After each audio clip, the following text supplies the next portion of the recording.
Swastiastu. Om Swastiastu. Om Ya. Swastiastu. Swastiastu. Om Swastiastu. Semuanya masih semangat. Kita berfikon yang bertatap muka dengan materi baru klasifikasi makhluk hidup. Ibu programkan klasifikasi makhluk hidup ini 3 kali. Sekarang fikon, nanti anak mengerjakan tugas begitu, kemudian ulangan ya. Ulangan untuk umpan balik gitu maksudnya.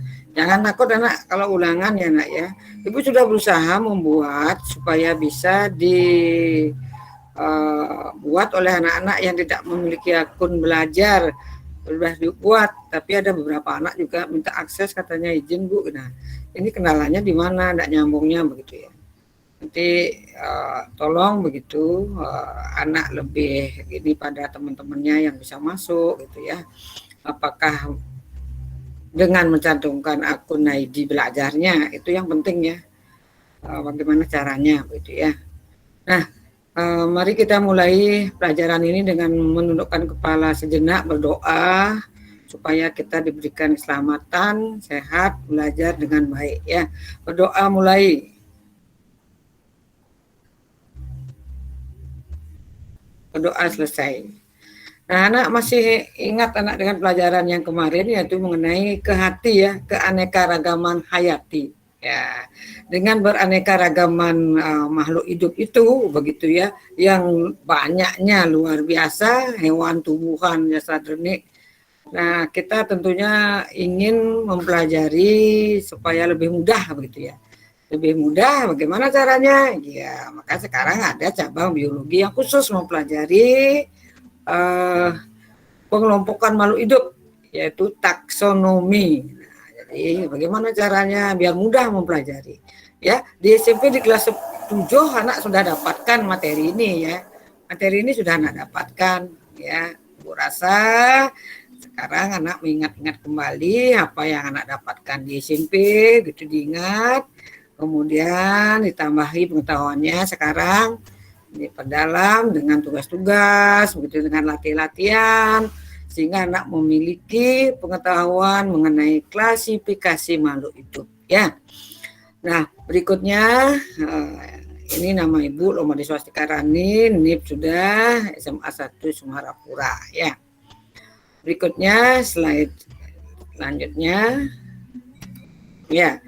Adapun kompetensi dasar yang harus anak kuasai untuk pengetahuannya adalah memahami prinsip-prinsip klasifikasi makhluk hidup dalam 5 kingdom. Jadi itu yang dipakai ya dalam 5 kingdom.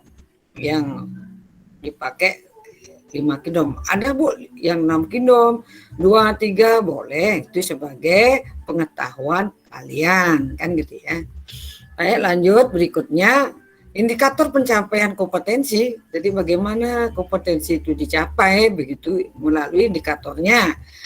Nah, kalian diharapkan mampu menjelaskan tujuan klasifikasi makhluk hidup. Apa tujuan klasifikasi ya? Kemudian anak diharapkan mampu menjelaskan ya dasar-dasar daripada klasifikasi makhluk hidup. Kemudian yang ketiga adalah menentukan tingkatan takson dalam klasifikasi makhluk hidup. Kemudian yang keempat, menjelaskan pengelompokan makhluk hidup dengan menggunakan kunci determinasi. Nah, di buku paketnya Anda bisa lihat nanti kunci determinasinya di halaman 44 sampai 45. Di sana anak sudah berikan contoh dengan baik ya, dengan gambar. Ibu rasa jelas itu. Nah, jadi ini 4 kompetensi ya yang dicapai oleh kalian nanti dalam mempelajari klasifikasi makhluk hidup.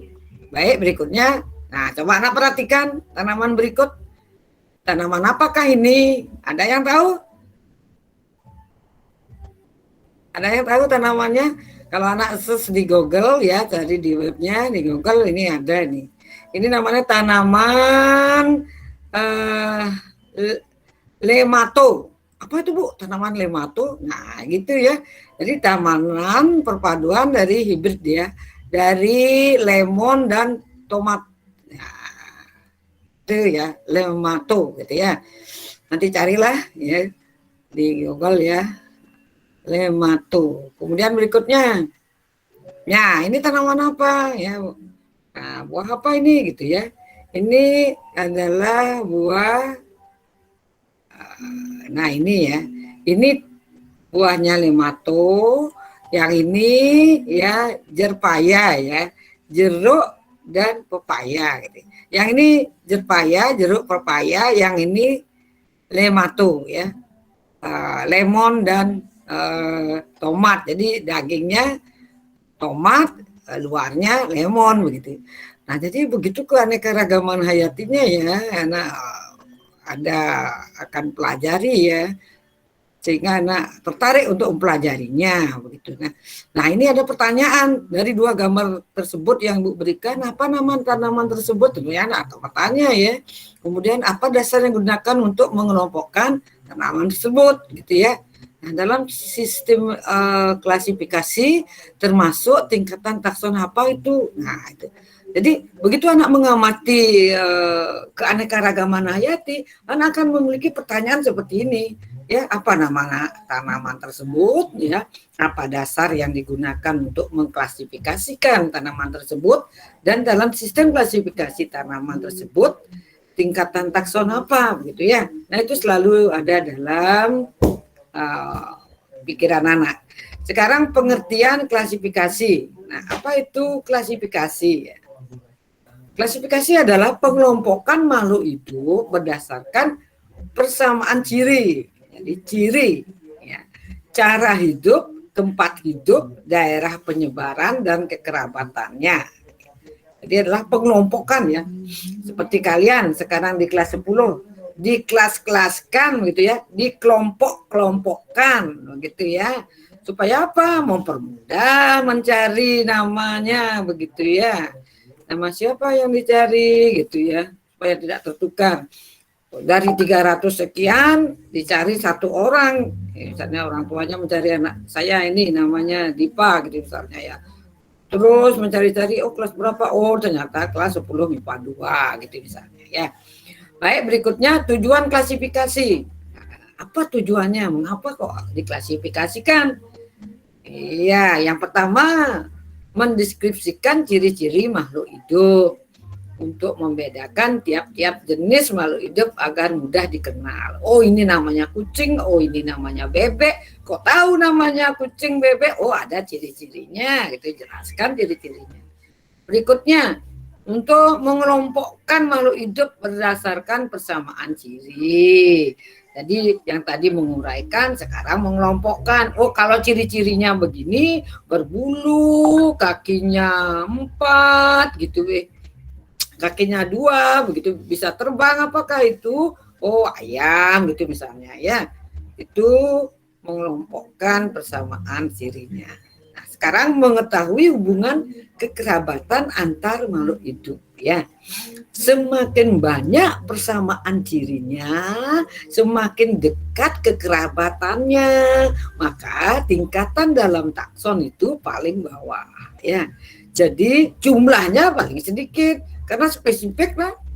Misalnya ciri-ciri makhluk hidup yang memiliki bulu, berkaki, bertanduk.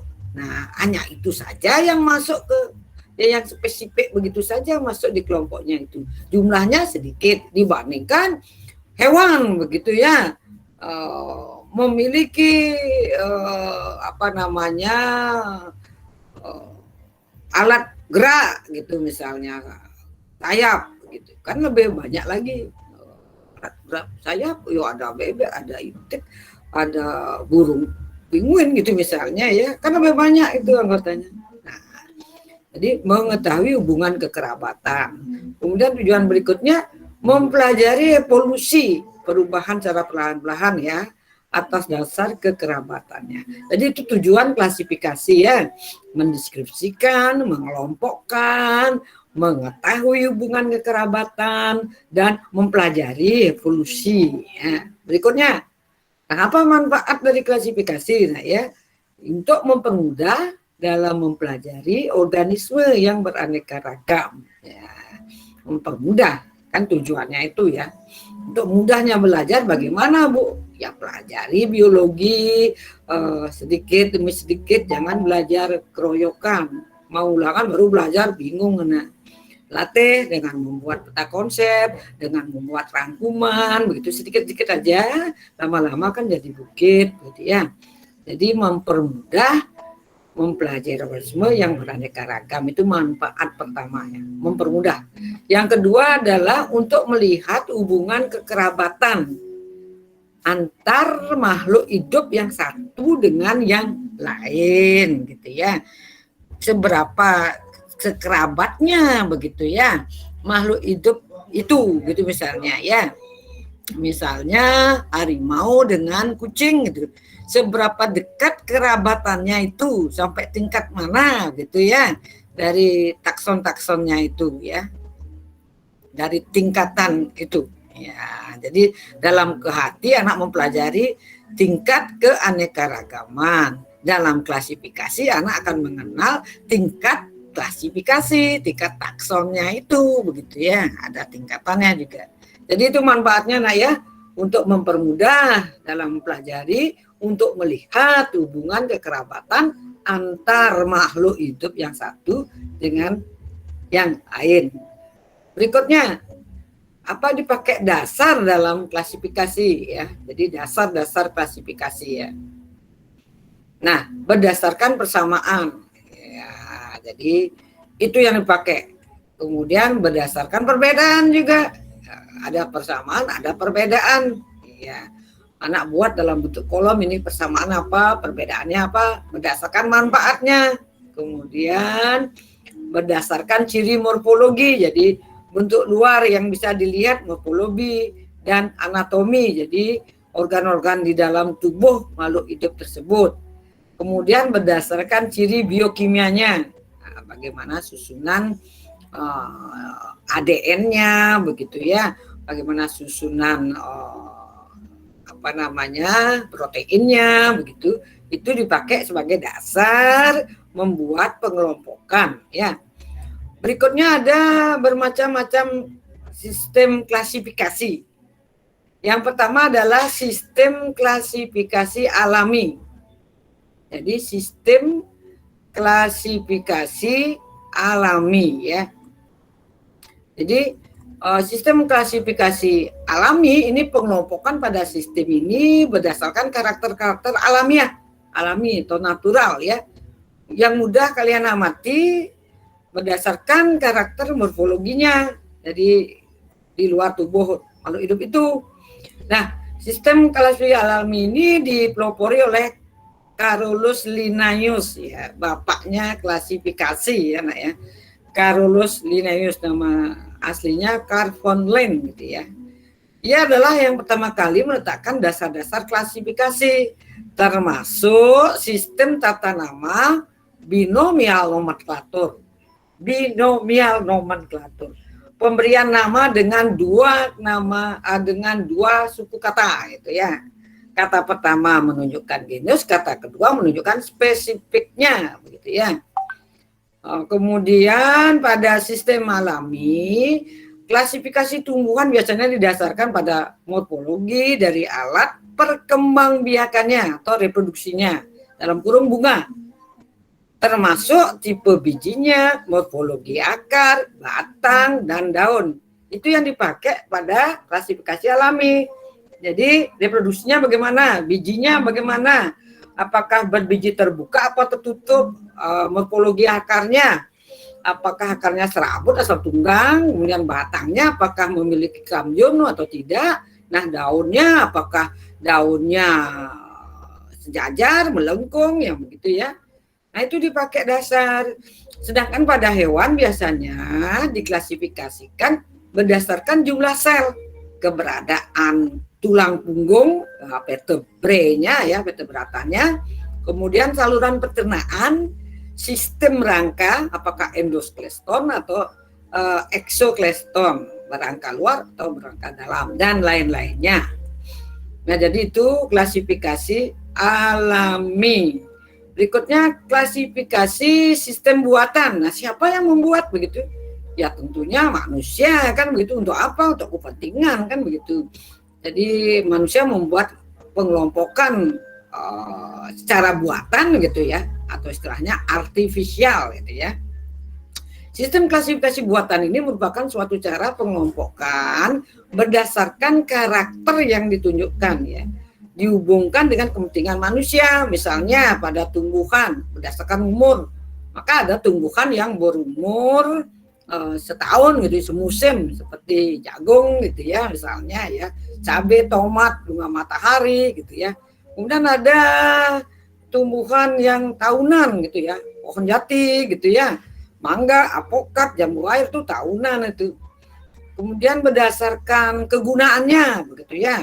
Gunanya apa? Misalnya tumbuhan untuk upacara adat gitu ya.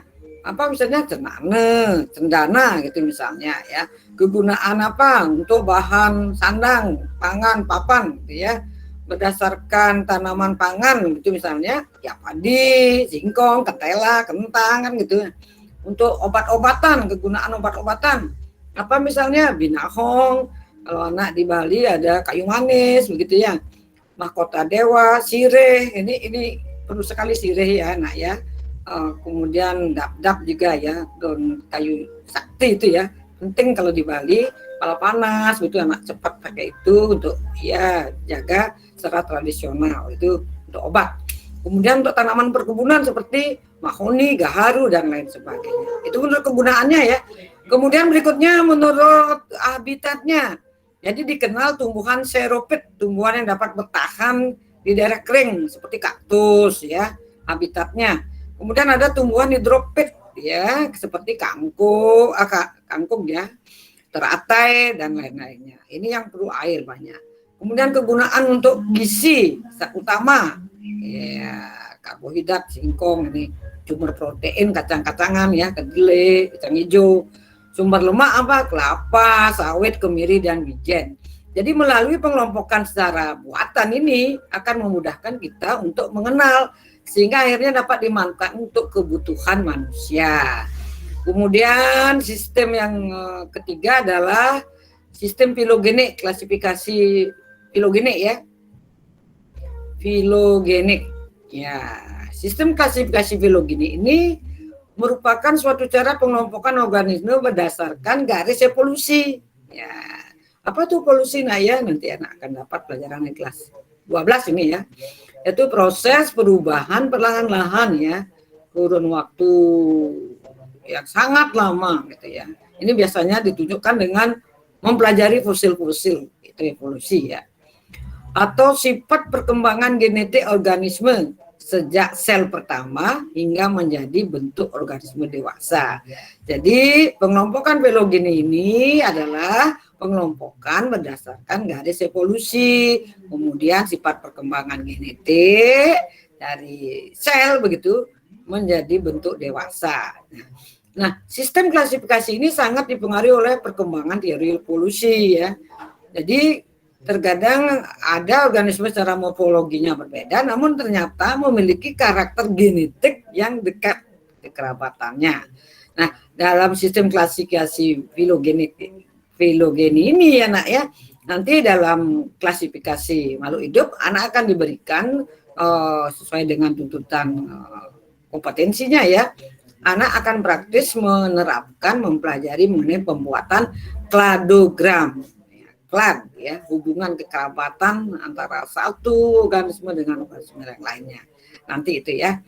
Berikutnya, jadi ini 3 macam klasifikasi ya. Yang pertama ada alamiah, yang kedua ada buatan, ketiga ada klasifikasi filogenik. Nah, contoh-contohnya buku paket ada juga ya. Baik, kita lanjutkan lagi slide-nya. Ya, ini sistem alami ya. Tumbuhan, hewan. Kalau tumbuhan ada bentuk herba, ada bentuk semak, ada bentuk pohon berdasarkan ukurannya ya. Kalau semak seperti beluntas, pohon melati itu semak ya. Anak silakan cari-cari, kalau tidak tahu pohonnya, bunganya, search saja di Google, cari pohon melati gitu. pohon beluntas itu kok dibilang semak ya, seberapa besar, seberapa tinggi tumbuhan tersebut. Kalau herbal ya ini rumput-rumputan gitu ya.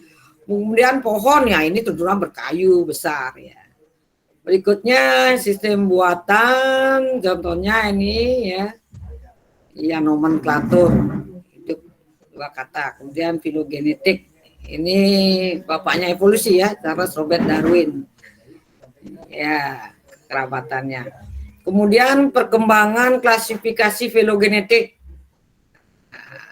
ini ada sistem 2 kingdom. 2 kingdom apa saja? Ya, ini dikemukakan oleh Aristoteles, dibagi menjadi kingdom plantae, dunia tumbuhan dan dunia hewan. Ya, jadi perkembangan pengelompokan makhluk hidup ya berdasarkan keturunannya gitu ya, kekerabatan keturunannya. Ada sistem 2 kingdom. Siapa yang mencetuskan ide itu? Aristoteles. Apa hasilnya? Yaitu kingdom plantae dan kingdom animalia. Kingdom itu tingkatan dalam takson ya, tertinggi gitu ya, kerajaan dunia, kerajaannya hewan gitu ya. Berikutnya adalah jadi ini ya, kalau hewan cirinya ya bergerak gitu. Kalau tidak mampu bergerak dia tumbuhan gitu ya. Kemudian sistem 3 kingdom, siapa pencetusnya ini? Ernest Haeckel. Ini ada protista, yang 2-nya tetap plantae dan animalia. Ya, protista ini hewan-hewan uniseluler ataupun yang multiseluler, memiliki inti sudah dia. Berikutnya yang 4 kingdom, apa saja yang 4 kingdom? Ini Herbert Copeland ya. Jadi kingdom Monera satunya, kingdom Protista, hewan dan tumbuhan. Ya, jadi ini ya, ini 4 ini. Jadi pengelompokan dengan 4 kekerabatan dan klasifikasi, yaitu kingdom Monera. Ini kelompoknya adalah membran inti tanpa memiliki hidran intri. Dia intinya langsung dalam sel itu. Contohnya apa? Ya bakteri gitu ya. Kalau protista hewan-hewan bersel satu, misalnya apa? Amoeba begitu ya. Hewan berbentuk sandal, euglena, paramecium yang gitu ya. Ya anak sudah dapatkan itu di SMP. Ini kingdom protista. Berikutnya kingdom plantae ya. Di sini dimasukkan jamur di sini. Jadi plantae dalam 4 kingdom, jamurnya langsung diplantae di dunia tumbuhan ya. Lumut masuk di sini, paku tumbuhan berbiji ya, monokotil dan dikotil masuk di sini ya. Kemudian berikutnya kingdom animalia, terdiri dari semua hewan ya, baik itu protozoa sampai chordata ya. Sekarang sistem 5 kingdom yang kita terapkan sekarang ya, dan masih berlaku. Ini dikemukakan oleh Robert H. Whittaker ya. Apa saja itu yang 5 kingdomnya ya, yaitu kingdom Monera. Iya. Jadi kingdom Monera ada Archaebacteria dan Eubacteria ya. Ini bakteri sejati, ini bakteri semu gitu ya. Kemudian kingdom Protista. Ini tambah fungi nah ya. Jadi fungi khusus di sini pada kingdom 5. Kingdom ya, 5 pembagian klasifikasi. Jadi ada funginya khusus ya. Dia tidak termasuk tumbuhan. Mengapa? Karena tidak ada zat hijau daun gitu ya. Jadi masukkan khusus ya. Kemudian plantae dan animal. Ya. Berikutnya sistem 6 kingdom sebagai pengetahuan aja ya. Ya, plantae, animal, eubakteri, archaebakteri ini dipecah nih ya. Yang Monera tadi dipecah, Eubacteria dan Archaebacteria. Berikutnya Protista, kemudian fungi. Ini yang dibuat oleh Carl Woese ya. Nah, jadi itu pembagian ya sistem klasifikasi. Ada 2 kingdom, 3 kingdom, 4 kingdom, 5 kingdom, dan 6 kingdom. Yang kita pakai sekarang adalah masih yang 5 kingdom. Ya. Whittaker. Nah, berikutnya klasifikasi dalam biologi modern nih ya, tahapan dalam klasifikasi. Bagaimana caranya? Pencanderaan ciri-ciri makhluk hidup. Jadi dicatat ya ciri-ciri makhluk hidup itu. Kemudian setelah anak mendapatkan ciri-cirinya, anak kelompokkan berdasarkan ciri-ciri ya. Kemudian pemberian nama takson. Ya.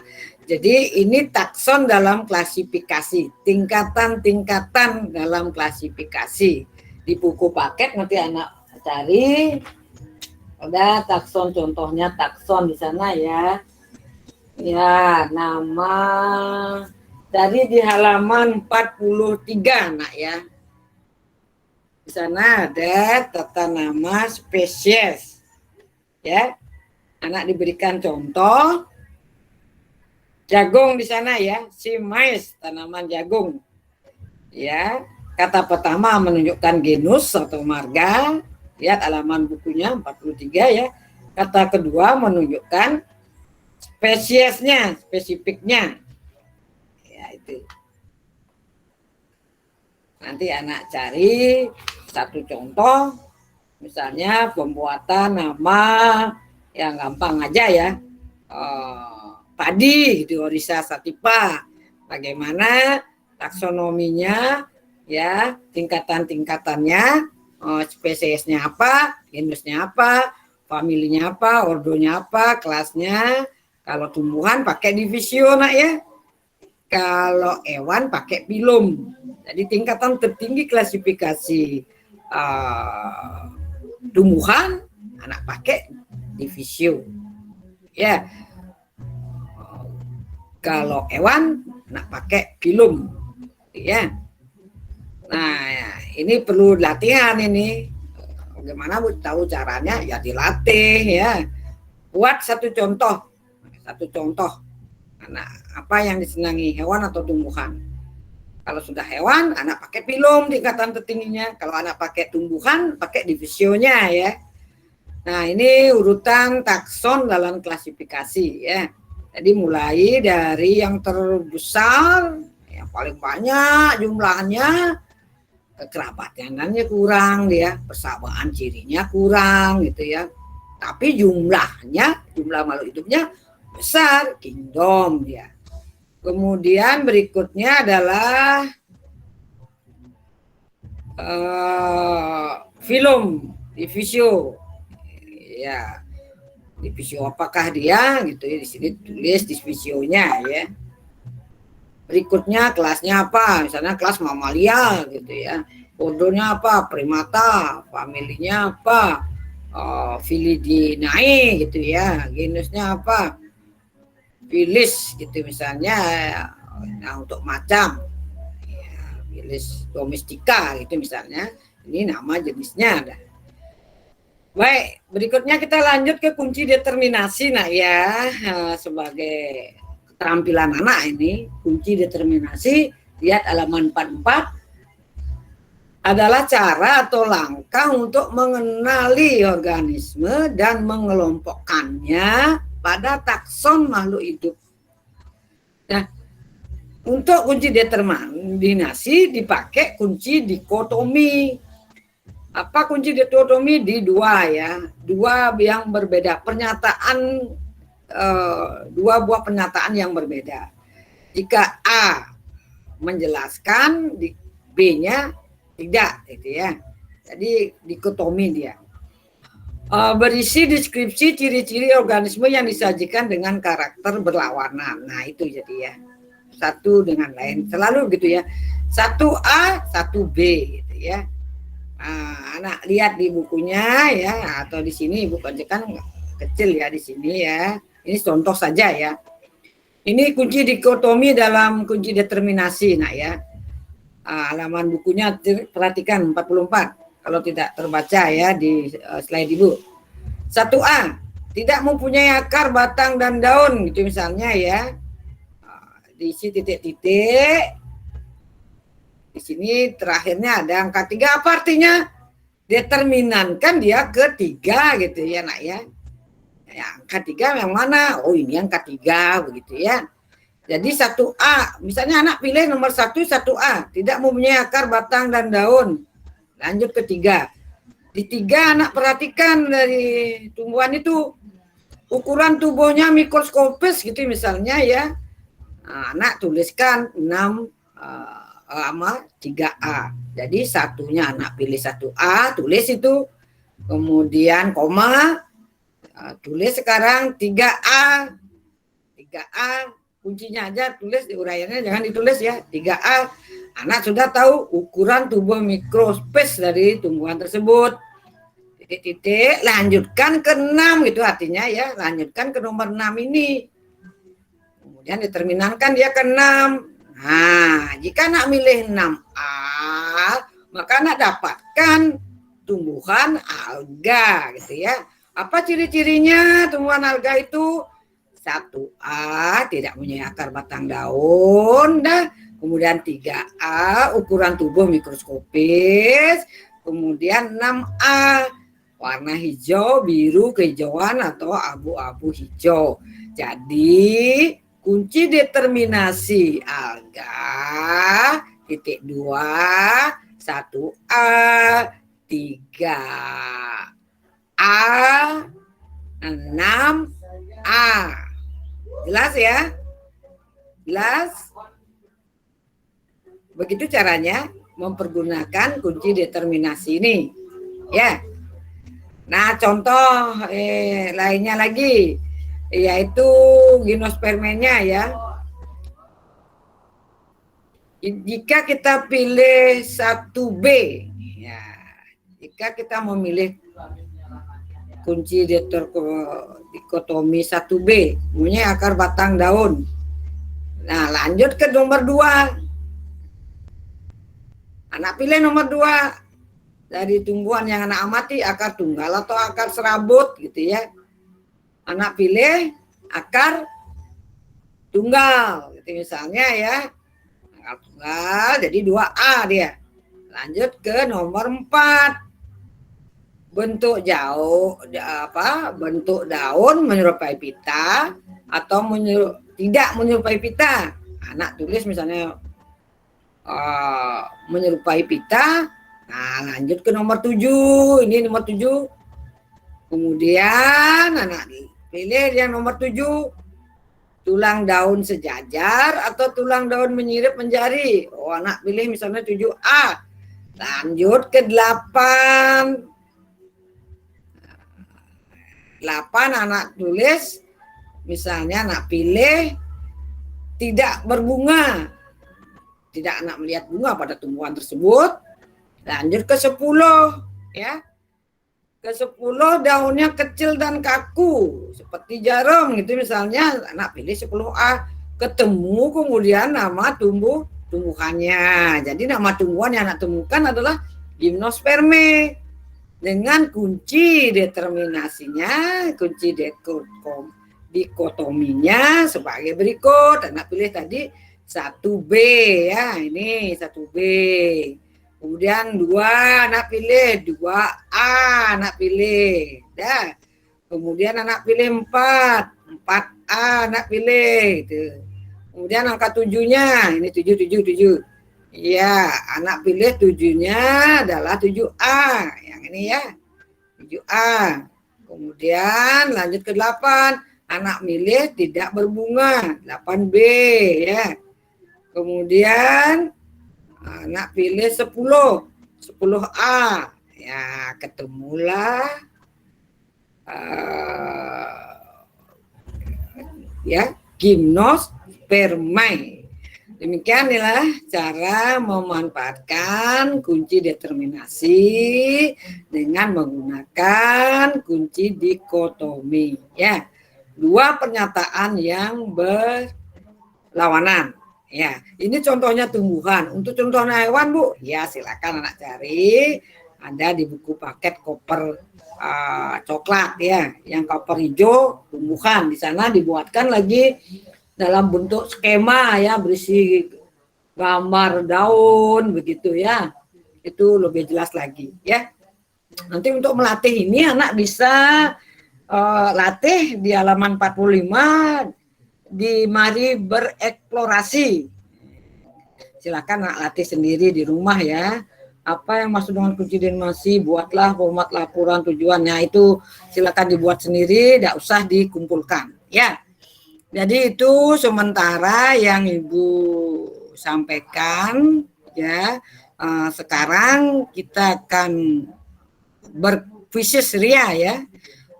Kuisis Ria, Ibu akan ini kan kuisisnya dulu ya. Di mana ini kuisisnya ya? Kuisis Juin. Ya, Ibu sudah bikin kuisis tadi 5 soal saja yang sederhana. Kuisku sebelumnya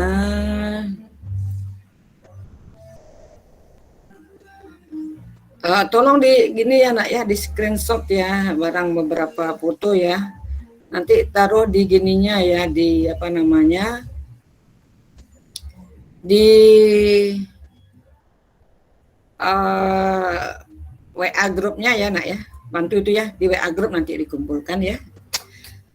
Kalau anak mau latar belakang seperti ini bisa Ibu share nanti ya, biar bisa nama 10 MIPA 1 kan keren ya. Nah nak ya, kuisisnya Ibu kirimkan gininya, linknya dulu, beri kuis langsung ya, mulai kuis, pilih mode, sudah, lanjutkan ya.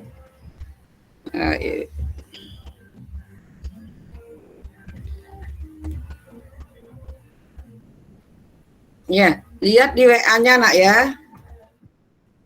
Lihat di WA-nya.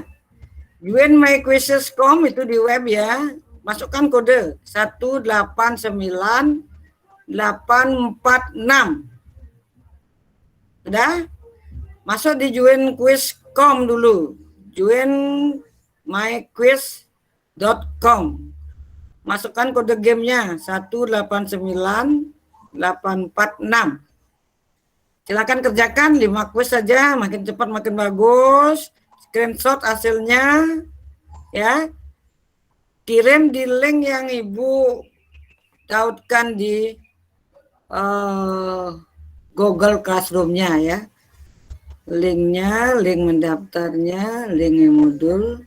Nah, ini linknya. Ibu kopikan aja di chat ya. Di chat Ibu kopikan juga ya. Nah itu, dimasukkan di chat ini nak ya, hasil kuisis anak, seberapapun hasilnya enggak masalah, yang penting anak mengerjakan. Sudah ada masuk? Wah bagus nih, 34, 33 yang udah hadir ya, bagus. Ibu lihat dulu klasemen, mulai, oke. Iya. Iya, mari kita bermain ya.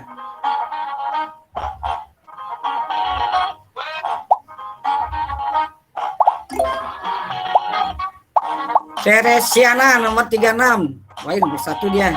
930. Mantap.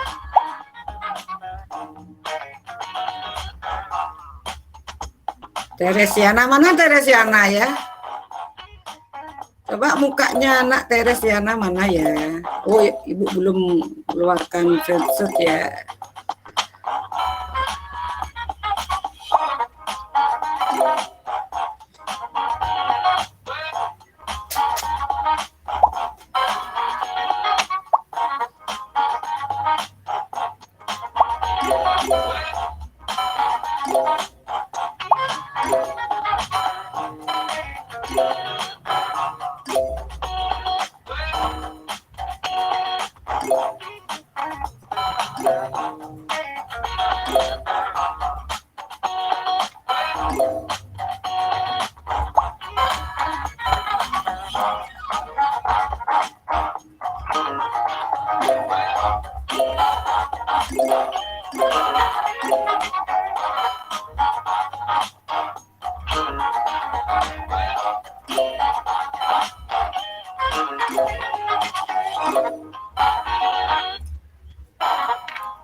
Ya, keluar lagi.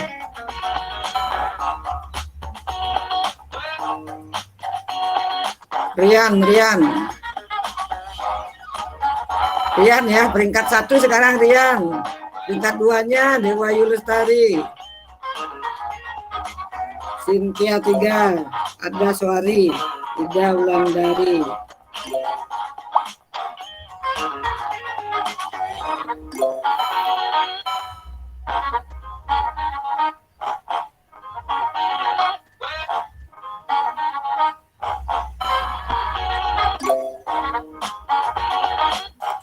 Berapa orang ini yang berproses ya?